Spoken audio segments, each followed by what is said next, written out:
This time around, we have a seamless world, all right? A world without any loading time, a world where you can explore. It's set in a city, a modern city, so it's set in present day. It's set in during one night, and you basically explore this modern city, and you explore Dracula's castle, which is part of the city. So the city has grown around the castle.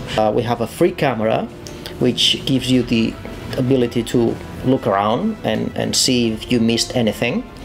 And we have a world that gets progressively opened. As you progress through the story, you will get to explore new areas, and as the city becomes bigger, you'll need to teleport to and from the castle and the city, and you find an item that allows you to do that. And at the end, the whole world becomes connected. This is a modern city that we haven't seen before in a video game, so we're not going to drop Dracula in the middle of Times Square and sort of have him fumble around in New York or anything like that. This is a city very much that fits the Castlevania universe. Gothic design. It's very much like a regular European city like Madrid or even Cologne, where you have kind of old and new together. I think people is going to be both pleased and surprised about our take on how a modern Castlevania city would look like. And that was key in the design choices that we made for the city, that it felt like a Castlevania game.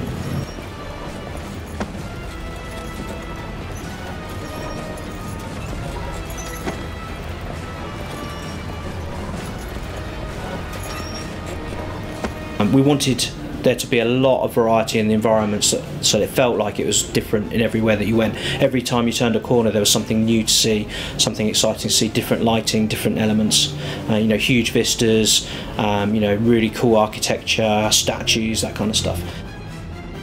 We are in Spain, in an area called Castile, which is basically castle area, and there are a lot of castles here that we were able to take inspiration from. And of course, Hungary and Eastern Europe and that kind of architecture has very much played into this as well. Transylvania, Wallachia, those kind of areas that are referenced in the game.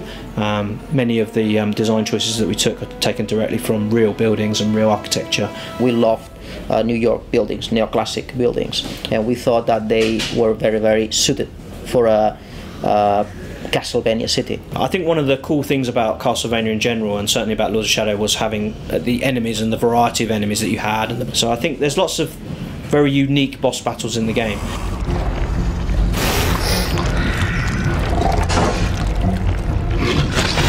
But you're going to see lots of new enemies and new characters that you haven't seen before. Especially, being set in a modern era, having modern weaponry or modern enemies to go up against is an interesting proposition, especially when you have these kind of older swords and chaos claws and whips and stuff.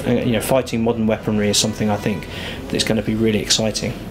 Satan coming back to Earth is a real danger, and is something that's a threat that's there throughout the whole game. And I have to say that Satan this time around, he knows that he's facing a very powerful foe. So he's ready. When he comes back, he's ready. And it's a very different Satan to the one that we saw at the end of Lords of Shadow 1. Not just in design terms, but in terms of character, in terms of how he's evolved as a character and his motivations and the things that he wants to achieve in coming back to take over the world. So what's really cool is the confrontation between Dracula and Satan is very, very powerful. And I think it's going to really satisfy players to see the changes that we've made to Satan as a character. The fury, your hate, and your vengeance. I am your destiny!